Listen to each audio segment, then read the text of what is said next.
மதுரை, ஈரோடு உள்பட தமிழ்நாட்டின் பல பகுதிகளில் கடைகள் அடைப்பு. வாடகை கட்டடங்களுக்கு 18 விழுக்காடு ஜிஎஸ்டி விதிக்கக்கூடிய முடிவுக்கு எதிர்ப்பு. மதுரை அரிட்டாப்பட்டியில் டங்ஸ்டன் சுரங்கம் அமைப்பதற்கான ஏல உரிமையை ரத்து செய்ய வேண்டும். பிரதமர் நரேந்திர மோடிக்கு முதலமைச்சர் மு க ஸ்டாலின் கடிதம். மதுரை அருகே அரிட்டாப்பட்டியில் டங்ஸ்டன் சுரங்கம் அமைக்க எதிர்ப்பு. மேலூர் பகுதிகளில் கடையடைப்பு போராட்டம். சென்னையின் பல பகுதிகளில் இரவு தொடங்கி தொடரும் மிதமான மழை. இன்று கனமழை பெய்யும் என்றும் கணிப்பு. வங்கக்கடலில் புயல் உருவாக வாய்ப்பிருப்பதாக வானிலை ஆய்வாளர் பிரதீப் ஜான் கணிப்பு. ஆழ்ந்த காற்றழுத்த தாழ்வு மண்டலமே நீடிக்கும் என்று வானிலை ஆய்வு மையம் தகவல். செங்கல்பட்டு, விழுப்புரம், கடலூர் உட்பட 6 மாவட்டங்களில் இன்று அதி கனமழைக்கு வாய்ப்பு. மயிலாடுதுறை, நாகப்பட்டினம், திருவாரூர் மாவட்டங்களிலும் இன்று அதி கனமழை பெய்யும்.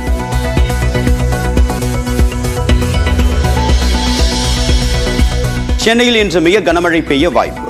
நாளை அதி கனமழைக்கான ரெட் அலர்ட் எச்சரிக்கை.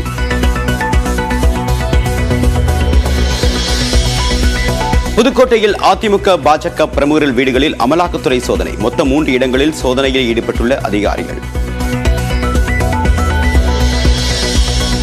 நாமக்கல் மாவட்டம் விவேகானந்தா கல்லூரியில் விடுதியில் இருந்து குதித்து மாணவி தற்கொலை. உடலை கைப்பற்றி திருச்செங்கோடு புறநகர் காவல்துறையினர் விசாரணை. பல்லடம் அருகே தோட்டத்து வீட்டில் வசித்த 3 பேர் கொலை. கொள்ளையடிக்க கொலை நடந்ததா என்று விசாரணை. சென்னையில் தங்கத்தின் விலை சவரனுக்கு 560 ரூபாய் உயர்வு. வெள்ளி விலை கிலோவுக்கு மீண்டும் 1 லட்சம் ரூபாயை எட்டியது. மழையின் காரணமாக பயிர்களுக்கு ஏற்பட்ட பாதிப்பு குறித்து ஓரிரு நாட்களில் கணக்கெடுக்கக்கூடிய பணி தொடங்கும். உழவர் நலத்துறை அமைச்சர் எம்.ஆர்.கே. பன்னீர்செல்வம் விளக்கம். பென்னாகரம் அருகே பாம்பு கடித்த சிறுமி சாலை வசதி இல்லாததால் உயிரிழப்பு. முதலமைச்சர் மு க ஸ்டாலின் இரங்கல். குடும்பத்திற்கு 3 லட்சம் ரூபாய் வழங்கவும் ஆணை. படகுகள் கவிழ்ந்ததால் நடுக்கடலில் தொழிற்சாலை இறங்கு தளத்தில் சிக்கி தவித்த கடலூர் மீனவர்கள் 6 பேர் மீட்பு. ஹெலிகாப்டர் உதவியுடன் அனைவரும் பத்திரமாக மீட்கப்பட்டு கரைக்கு அழைத்து வரப்பட்டனர்.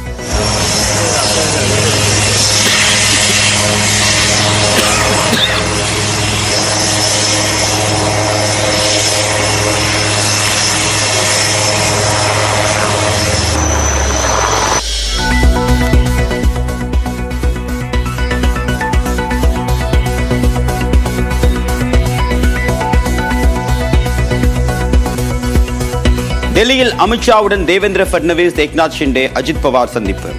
மகாராஷ்டிராவின் புதிய முதலமைச்சரை அறிவிப்பதில் நீடிக்கும் இழுபறி.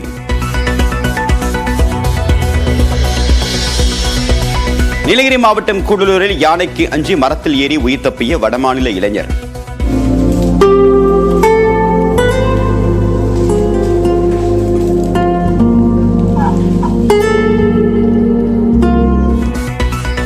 குடியிருப்புகளுக்குள் யானை நுழைவதை தடுக்க நடவடிக்கை எடுக்க பொதுமக்கள் கோரிக்கை.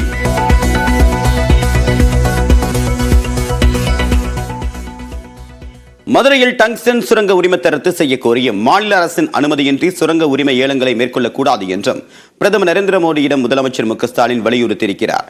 பிரதமர் நரேந்திர மோடிக்கு கடிதம் எழுதியிருக்கூடிய முதலமைச்சர் மு க ஸ்டாலின் மதுரை மாவட்டத்தில் டங்ஸ்டன் சுரங்கம் அமைக்க மத்திய அரசு உரிமம் வழங்கியதால் ஏற்பட்டக்கூடிய பதற்றமான நிலைமையை சுட்டிக்காட்டியிருக்கிறார். குறிப்பாக டங்ஸ்டன் சுரங்கத்திற்கு அனுமதி வழங்கிய பகுதிகளில் உள்ள அரிட்டாப்பட்டி என்ற கிராமம் ஒரு பல்லுயிர் பெருக்க வரலாற்று தலம் என்று முதலமைச்சர் மு க ஸ்டாலின் குறிப்பிட்டுள்ளார். குடைவரை கோவில்கள், சிற்பங்கள், சமண சின்னங்கள், தமிழ் பிராமி எழுத்துக்கள் மற்றும் பஞ்சபாண்டவர் கல் படுகைகள் உள்ளிட்ட தொல்பொருள் நினைவு சின்னங்களுக்கு அரிட்டாப்பட்டி கிராமம் பிரபலமானது என்று முதலமைச்சர் தன்னுடைய கடிதத்தில் குறிப்பிட்டுள்ளார். இந்த பகுதியில் எந்தவிதமான சுரங்க நடவடிக்கை மேற்கொண்டாலும் அது ஈடு செய்ய முடியாத அளவிற்கு சேதங்களை ஏற்படுத்தும் என்றும் மு க ஸ்டாலின் கவலை தெரிவித்திருக்கிறார். மேலும் மக்கள் தொகை அதிகம் உள்ள கவட்டயம்பட்டி, எட்டிமங்கலம், வெள்ளாளப்பட்டி, கிடாரிப்பட்டி, நரசிங்கம்பட்டி உள்ளிட்ட கிராமங்களில் வணிக ரீதியாக சுரங்கம் தோண்டுவது அந்த பகுதி மக்களை வெகுவாக பாதிக்கும் என்றும் முதலமைச்சர் தன்னுடைய கடிதம் வாயிலாக பிரதமருக்கு தெரிவித்திருக்கிறார். எனவே மதுரை மாவட்டத்தில் டங்ஸ்டன் சுரங்கம் அமைக்க தமிழ்நாடு அரசு ஒருபோதும் அனுமதிக்காது என்று மு க ஸ்டாலின் உறுதிபட கூறியுள்ளார். பிரதமர் நரேந்திர மோடி இதில் உடனடியாக தலையிட்டு டங்ஸ்டன் சுரங்கம் அமைக்க மத்திய அரசு வழங்கிய உரிமத்தை ரத்து செய்ய வேண்டும் என்று முதலமைச்சர் வலியுறுத்தியிருக்கிறார். மேலும் மாநில அரசின் அனுமதியின்றி சுரங்கம் தோண்டுவதற்கான ஏலங்களை மத்திய அரசு மேற்கொள்ளக்கூடாது என்றும் முதலமைச்சர் மு க ஸ்டாலின் வேண்டுகோள் விடுத்துள்ளார்.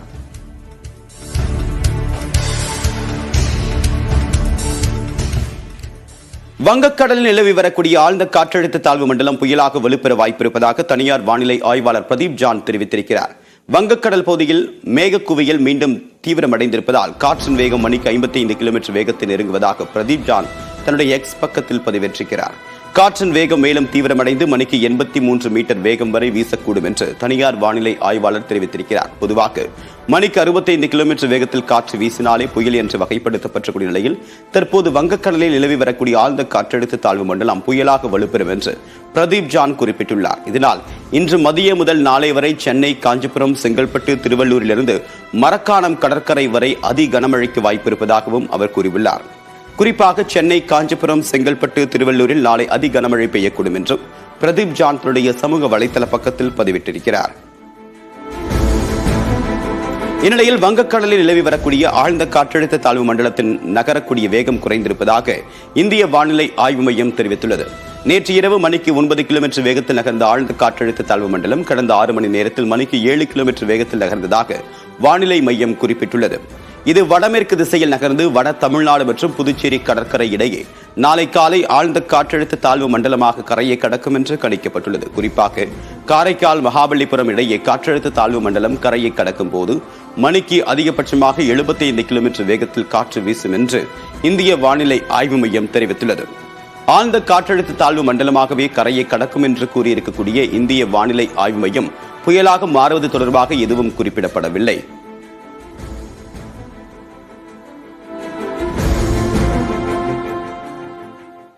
நடுக்கடலில் படகு கவிழ்ந்ததால் இறங்கு தளத்தில் தஞ்சமடைந்த மீனவர்கள் ஹெலிகாப்டர் மூலமாக மீட்கப்பட்டனர்.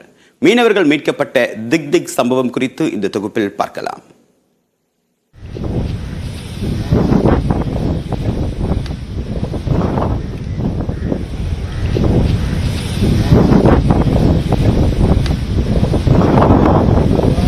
ஆக்ரோஷ அலைகள், ஆழை தள்ளும் சூறைக்காற்று என வங்கக்கடல் கொந்தளித்துக் கொண்டிருந்த வேளையில் கடலூர் மாவட்டம் தைக்கால் தோணித்துறை கிராமத்தைச் சேர்ந்த மீனவர்கள் தடையை மீறி கடலுக்குள் சென்றனர்.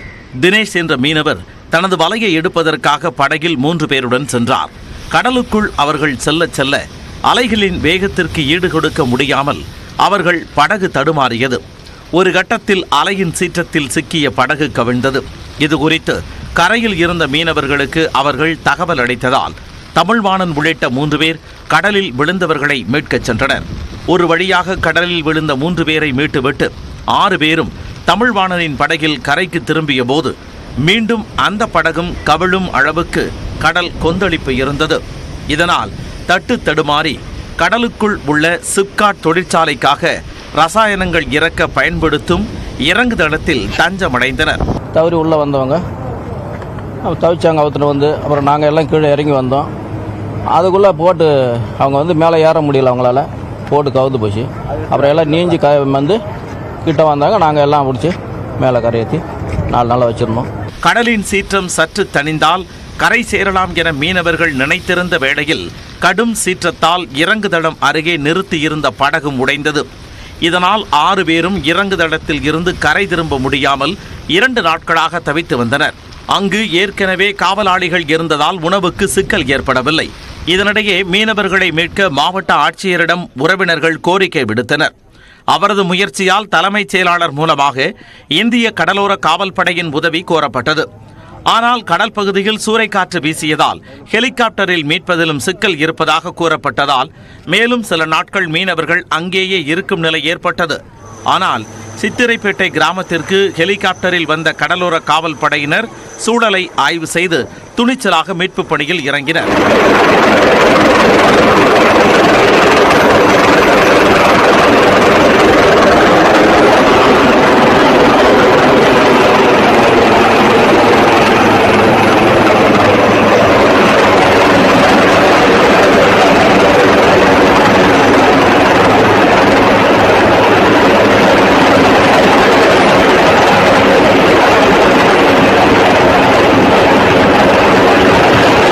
இறங்கு தளத்திற்கு மேலே பறந்தபடி ஹெலிகாப்டர் இருக்க அங்கு சிக்கி இருந்தவர்கள் மேலே ஏறினர்.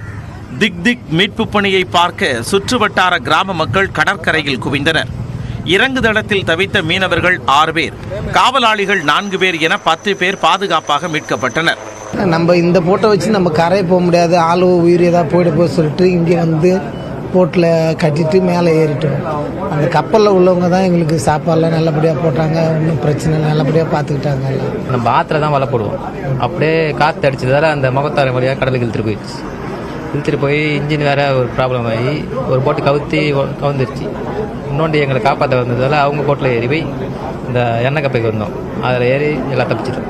வானிலை பற்றிய எச்சரிக்கையை மீனவர்கள் பின்பற்ற வேண்டும் என ஆட்சியர் சிவி ஆதித்ய செந்தில்குமார் கேட்டுக்கொண்டார்.